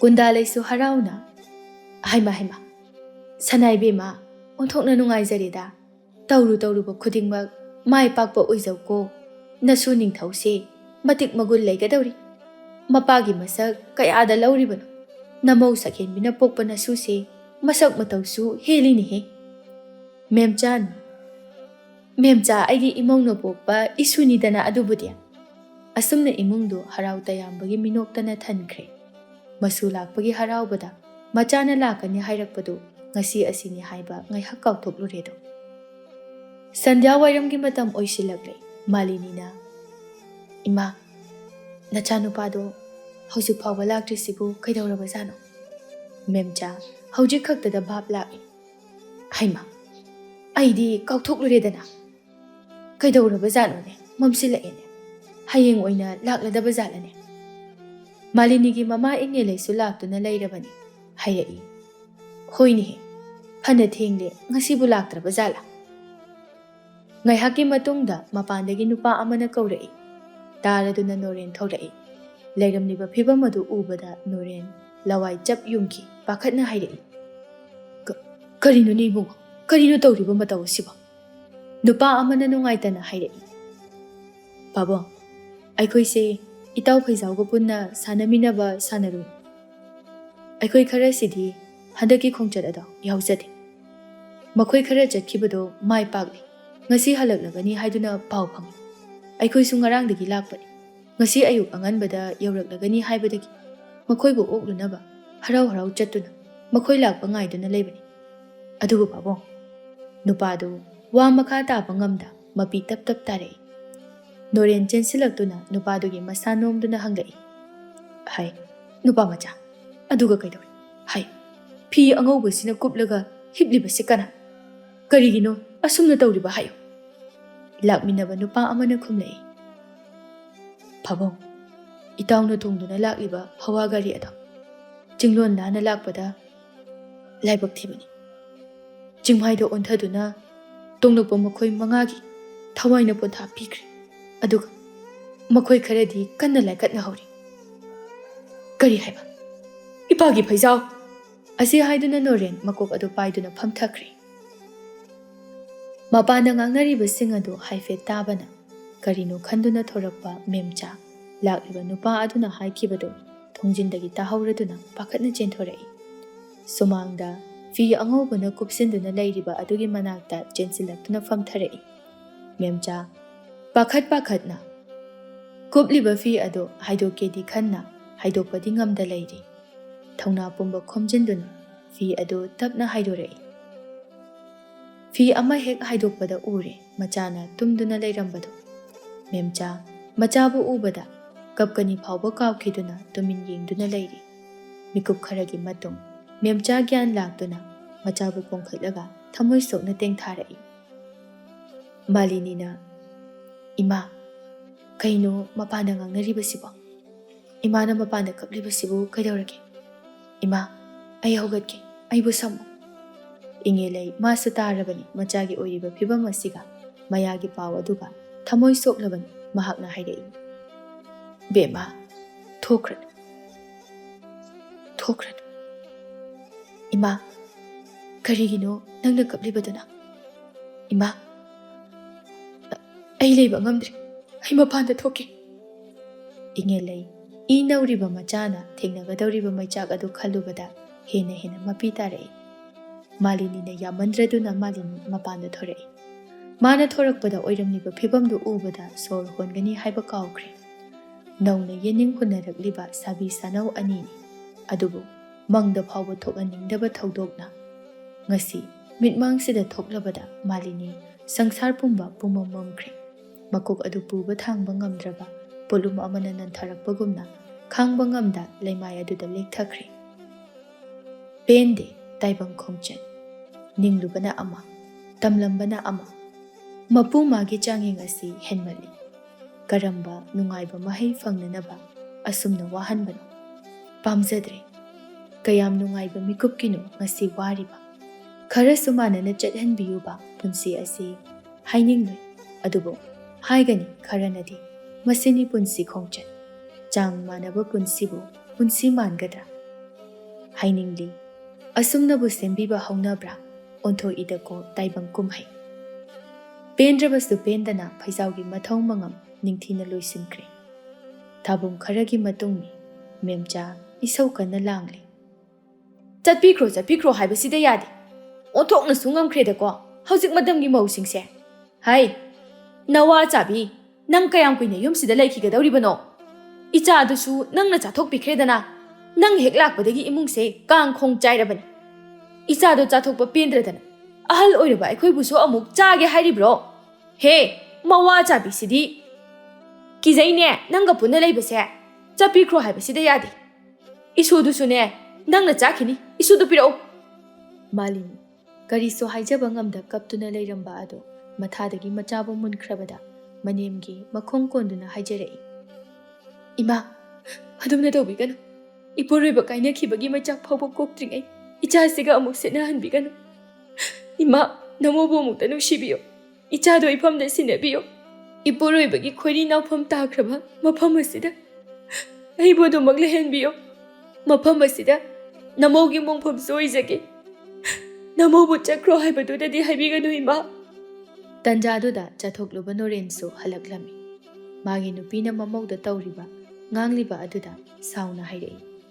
Hai, nupi, nang matoinara. Asigumba thabak asi tawgunu haina nangna ngasisu adumak tawramni. Imau asigi kari mara. Ha, mapuroiba kainabagi machak phawba koktri. Aduga manem nangna minungsi khangda imau asida otpiri. Mathadagi machak phawba munbiduna. Masibu miyoibagi lechala. Karigino, nupi noina nupigi awaba khangdriba. Nupi noina hena nupibu tuhatpiriba. Nakhoina amata oina leplabada. Taibang kananan nakhoigi natuna sokadaba. Amana khajik soikibada amana chingkhatpiduna. Nupi noi masel lingjel manana lepangamde. Madugi mahut amana soirakpada hena chingthaduna. Nakhoi maselgi marakta thak wangba tanariba karigino. Nahak asibu mama natra. Nacha setnabada nahak kari phawki. Yeng imau asisu mamani. Macha setnabada mahak kari phawramgani. Mahaki awababu khaji kokhanbagi mahut lukhrabi singda challabi kana amana taba haiba ngamdraba wahai kaya sizinaduna hena chaibiri mahaki pothapam oiriba yumsida phawba ꯆꯠꯈ꯭ꯔꯣ ꯍꯥꯏꯅ ꯇꯥꯏ ꯃꯁꯤꯕꯨ ꯆꯨꯝꯂꯤꯕ꯭ꯔꯥ ꯃꯃꯥ ꯃꯦꯝꯆꯥ ꯃꯄꯨꯔꯣꯏꯕꯅ ꯑꯗꯨꯛ ꯃꯌꯦꯛ ꯂꯥꯅ ꯉꯥꯡꯂꯛꯂꯕ ꯑꯗꯨꯗꯗꯤ ꯃꯍꯥꯛ ꯋꯥꯈꯜ ꯈꯔꯗꯤ ꯈꯟꯊꯔꯛꯂꯦ ꯊꯣꯏꯅ ꯐꯠꯇꯕ ꯃꯤꯗꯤ ꯅꯠꯇꯕꯅꯤ ꯃꯦꯝꯆꯥꯁꯤ ꯃꯆꯥ ꯀꯥꯏꯅꯕꯒꯤ ꯃꯩꯅ ꯉꯥꯎꯔꯗꯨꯅ ꯇꯨꯁꯣꯜꯂꯕꯤ ꯃꯃꯧꯗ ꯇꯥꯏꯅꯕꯅꯤ ꯂꯦꯞꯂꯝꯕꯗꯒꯤ ꯐꯝꯊꯔꯛꯇꯨꯅ ꯊꯃꯣꯏ ꯁꯣꯛꯅ ꯀꯞꯂꯛꯏ ꯏꯅꯦꯝꯒꯤ ꯏꯕꯦꯝꯃ ꯏꯅꯦꯝ ꯂꯥꯜꯂꯤ ꯏꯅꯦꯝꯅ ꯋꯥꯈꯜ ꯊꯦꯜꯂꯨꯕꯅ ꯏꯃꯧꯗ ꯍꯦꯟꯅ ꯃꯩꯆꯥꯛ ꯍꯥꯞꯂꯦ ꯏꯅꯦꯝ ꯂꯥꯜꯂꯦ ꯏꯕꯦꯝꯃ ꯏꯅꯦꯝ ꯂꯥꯜꯂꯦ ꯑꯁꯤ ꯍꯥꯏꯗꯨꯅ ꯃꯁꯨꯕꯨ ꯃꯃꯧꯗ ꯄꯤꯔꯛꯏ ꯇꯟꯖꯥ ꯑꯗꯨꯗ ꯑꯉꯥꯡꯗꯨ ꯃꯃꯥꯒꯤ ꯃꯊꯥꯗ ꯂꯩꯍꯟꯕꯤꯌꯨ ꯃꯇꯥꯒꯨꯝ ꯍꯧꯅ ꯍꯧꯅ ꯀꯞꯂꯛꯏ ꯑꯕꯣ ꯑꯕꯣ ꯇꯝꯐꯥ ꯀꯧꯗꯨꯅ ꯇꯐꯤꯡ ꯇꯐꯤꯡ ꯁꯦꯠꯂꯤꯕ ꯐꯅꯦꯛ ꯃꯆꯥꯗꯨ ꯈꯖꯤꯛ ꯄꯥꯏꯈꯠꯇꯨꯅ ꯁꯨꯃꯥꯡ ꯃꯇꯣꯟꯗ ꯐꯝꯂꯤꯕ ꯃꯥꯂꯤꯅꯤꯒꯤ ꯃꯅꯥꯛꯇ ꯂꯥꯛꯏ ꯃꯥꯂꯤꯅꯤ ꯋꯥꯈꯜ ꯑꯃꯗ ꯃꯪꯗꯨꯅ ꯐꯝꯂꯝꯕꯗꯒꯤ ꯃꯁꯨꯅ ꯀꯧꯔꯛꯄ ꯑꯗꯨꯗ ꯋꯥꯈꯜ ꯂꯥꯛꯏ ꯃꯃꯤꯠ ꯑꯗꯨꯁꯨ ꯏꯔꯥ ꯆꯦꯜꯂꯝꯃꯤ ꯃꯁꯨꯕꯨ ꯏꯔꯥ ꯊꯥꯡꯂꯕ ꯃꯤꯁꯅꯥ ꯑꯗꯨꯅ ꯅꯨꯡꯁꯤꯅ ꯌꯦꯡꯂꯛꯏ ꯃꯥꯂꯤꯅꯤꯅ ꯏꯁꯨ ꯃꯆꯥ ꯀꯦꯕ ꯂꯣꯏꯔꯕ꯭ꯔꯣ ꯏꯁꯨꯗꯤ ꯑꯣꯟꯊꯣꯛꯅ ꯐꯖꯈ꯭ꯔꯦꯗ ꯖꯣꯏꯄꯨꯔ ꯃꯇꯦꯛꯇꯨꯒ ꯏꯟꯁꯤꯟꯕꯗꯨꯗꯤ ꯂꯝ ꯉꯥꯜꯂꯤꯗ ꯏꯁꯨꯗꯤ ꯀꯗꯥꯏ ꯅꯪꯒꯤ ꯁꯦꯡꯒꯥꯎ ꯃꯆꯥꯗꯨꯕꯨ ꯁꯦꯜꯒ ꯌꯥꯎꯔꯕ꯭ꯔꯣ ꯇꯝꯐꯥ ꯃꯕꯣꯛꯅ ꯐꯖꯩ ꯀꯥꯏꯅ ꯍꯥꯏꯔꯛꯄꯗꯨꯗ ꯍꯔꯥꯎꯅ ꯈꯨꯝꯂꯛꯏ ꯌꯥꯎꯗ꯭ꯔꯤꯌꯦ ꯑꯕꯣ ꯍꯣꯔꯦꯟ ꯌꯥꯎꯁꯪ ꯃꯩ ꯊꯥꯕ ꯂꯣꯏꯔꯒ ꯅꯥꯀꯊꯦꯡ ꯆꯠꯇꯣꯏꯅꯦ ꯏꯇꯥꯁꯤꯡꯒ ꯑꯗꯨꯒ ꯍꯥꯞꯇꯣꯏꯅꯦ ꯁꯦꯜꯗꯣ ꯑꯕꯣ ꯅꯪꯗꯤ ꯀꯦꯔꯝꯗꯦ ꯌꯥꯎꯁꯪ ꯃꯩ ꯊꯥꯕ ꯌꯦꯡꯕ ꯆꯠꯇꯣꯏꯅꯦ ꯍꯥꯏꯔꯒ ꯊꯦꯡꯉꯤꯕꯁꯤ ꯀꯦꯔꯨꯔꯣꯕ ꯃꯥꯂꯤꯅꯤ ꯅꯣꯛꯂꯗꯨꯅ ꯑꯕꯣꯛꯇꯤ ꯆꯠꯂꯣꯏꯅꯦꯍꯦ ꯄꯥꯕꯒ ꯏꯃꯥꯒ ꯏꯁꯨꯒ ꯄꯨꯟꯅ ꯆꯠꯂꯨꯆꯣ ꯑꯕꯣꯛꯅ ꯌꯨꯝ ꯁꯪꯉꯝꯒꯦ ꯇꯜꯂꯤ ꯀꯩꯁꯨ ꯑꯩꯗꯤ ꯑꯕꯣꯛꯀ ꯆꯠꯀꯅꯤ ꯃꯥꯂꯤꯅꯤꯒꯤ ꯃꯆꯥꯅꯨꯄꯥ ꯅꯤꯡꯊꯦꯝꯅꯁꯨ ꯍꯥꯏꯔꯛꯏ ꯏꯃꯥ ꯉꯥꯏꯍꯥꯛ ꯊꯣꯛꯎꯔꯁꯤ ꯀꯨꯏꯔꯣꯏꯗ ꯀꯨꯝ ꯑꯃꯒꯤ ꯃꯅꯨꯡꯗ ꯑꯃꯨꯛꯇꯪ ꯂꯥꯛꯄꯅꯤ ꯉꯥꯏꯍꯥꯛꯁꯨ ꯊꯣꯛꯂꯒ ꯌꯥꯎꯒꯗꯕꯅꯤ ꯌꯨꯝꯗ ꯁꯨꯝ ꯂꯩꯁꯤꯟꯕꯁꯦ ꯋꯥꯈꯜꯁꯨ ꯍꯛꯆꯥꯡꯁꯨ ꯁꯣꯟꯖꯤꯟꯅꯕꯅꯤ ꯑꯍꯜ ꯊꯨꯅ ꯑꯣꯏꯁꯤꯟꯅꯕꯅꯤ ꯉꯥꯏꯍꯥꯛꯁꯨ ꯍꯋꯥ ꯆꯥꯕ ꯐꯩꯅ ꯀꯨꯝꯍꯩ ꯇꯧꯔꯤꯒꯁꯦ ꯅꯃꯧꯒꯅꯁꯨ ꯅꯨꯄꯤꯒ ꯂꯣꯏꯅꯅ ꯄꯨꯟꯅ ꯌꯦꯡꯉꯨꯆꯣ ꯏꯃꯥꯅ ꯅꯝꯗꯅ ꯑꯍꯜ ꯍꯦꯟꯅ ꯑꯣꯏꯁꯤꯟꯍꯟꯒꯗꯧꯔꯦ ꯍꯛꯆꯥꯡꯗꯣ ꯌꯨꯝꯗ ꯁꯨꯝ ꯂꯩꯁꯤꯟꯗꯅ ꯇꯝꯐꯥꯁꯨ ꯍꯥꯏꯖꯤꯜꯂꯛꯏ ꯑꯕꯣ ꯀꯦꯔꯨꯔꯣ ꯍꯥꯏꯕ ꯊꯦꯡꯈ꯭ꯔꯅꯤꯌꯦ ꯑꯩꯗꯤ ꯂꯣꯏꯔꯕꯅꯤꯀꯣ ꯏꯃꯥꯁꯨ ꯂꯣꯏꯍꯧꯔꯦꯕ ꯍꯥꯏ ꯅꯤꯡꯉꯥꯏꯖꯥꯎꯕꯤꯌꯦ ꯃꯁꯤꯅ ꯍꯦꯛ ꯉꯝꯗ꯭ꯔꯤꯈꯩ ꯌꯥꯗꯕꯅꯤ ꯌꯥꯔꯦ ꯀꯔꯤꯕꯨ ꯀꯦꯗꯣꯏꯅꯣ ꯍꯅꯨꯕꯤ ꯑꯩꯅꯕꯣ ꯉꯁꯤꯗꯤ ꯌꯥꯎꯁꯪ ꯍꯧꯕꯅꯤ ꯍꯥꯏꯗꯅ ꯉꯁꯥꯏꯅ ꯏꯁꯥꯒ ꯁꯦꯡꯗꯣꯛꯂ ꯄꯣꯠꯅꯤꯗ ꯅꯃꯥꯗꯅꯦ ꯑꯕꯣꯛꯀꯤ ꯏꯅꯐꯤ ꯑꯃ ꯄꯨꯔꯛꯎ ꯍꯥꯏꯌꯨ ꯐꯤ ꯁꯤꯃ ꯁꯤꯜꯂꯒ ꯌꯥꯔꯦ ꯏꯟꯗꯨꯃꯇꯤꯅ ꯍꯥꯏꯔꯛꯏ ꯄꯨꯔꯛꯑꯦ ꯏꯃꯥ ꯁꯦ ꯍꯩꯃꯥ ꯌꯥꯎꯁꯪ ꯃꯆꯨꯅꯤꯅꯦꯍꯦ ꯁꯤꯗꯤ ꯏꯟꯗꯨꯃꯇꯤꯅ ꯏꯃꯥꯗ ꯌꯥꯝ ꯄꯛꯆꯕꯅꯤ ꯁꯤꯒꯤ ꯐꯤꯁꯦ ꯇꯝꯐꯥꯅ ꯕꯥꯕꯥ ꯑꯕꯣꯛꯀ ꯑꯩꯒ ꯀꯅꯥꯅ ꯍꯦꯜꯂꯤ ꯐꯖꯕ ꯅꯤꯡꯊꯦꯝ ꯅꯣꯛꯂꯗꯨꯅ ꯏꯆꯥꯅ ꯑꯉꯥꯡ ꯑꯣꯏꯕꯒꯤ ꯐꯖꯕ ꯑꯗꯨꯒꯅꯦ ꯑꯕꯣꯛꯅꯅꯦ ꯑꯍꯜ ꯑꯣꯏꯕꯒꯤ ꯐꯖꯕ ꯑꯗꯨꯒꯅ ꯃꯥꯅ ꯑꯩꯒꯤ ꯅꯨꯄꯤ ꯑꯣꯏꯕꯒꯤ ꯐꯖꯕ ꯃꯥꯂꯤꯅꯤꯅ ꯊꯤꯗ ꯑꯉꯥꯎꯕꯁꯤꯗꯤ ꯑꯁꯨꯝꯅ ꯍꯔꯥꯎ ꯃꯈꯣꯏ ꯄꯨꯟꯅ ꯌꯥꯎꯁꯪ ꯀꯨꯝꯍꯩ ꯑꯗꯨ ꯌꯥꯎꯔꯨꯅꯕ ꯊꯣꯔꯛꯂꯦ ꯃꯥꯂꯤꯅꯤ ꯋꯥꯈꯜ ꯄꯨꯛꯅꯤꯡ ꯏꯅꯨꯡꯇ ꯅꯨꯡꯉꯥꯏ ꯍꯧꯈꯤꯕ ꯑꯋꯥꯕ ꯄꯨꯝꯕ ꯀꯥꯎꯊꯣꯛꯇꯨꯅ ꯃꯉꯥꯎ ꯊꯤꯕꯤ ꯃꯁꯨꯒ ꯋꯥꯔꯤ ꯁꯥꯗꯨꯅ ꯍꯔꯥꯎ ꯀꯨꯝꯍꯩ ꯑꯗꯨ ꯌꯦꯡꯂꯤ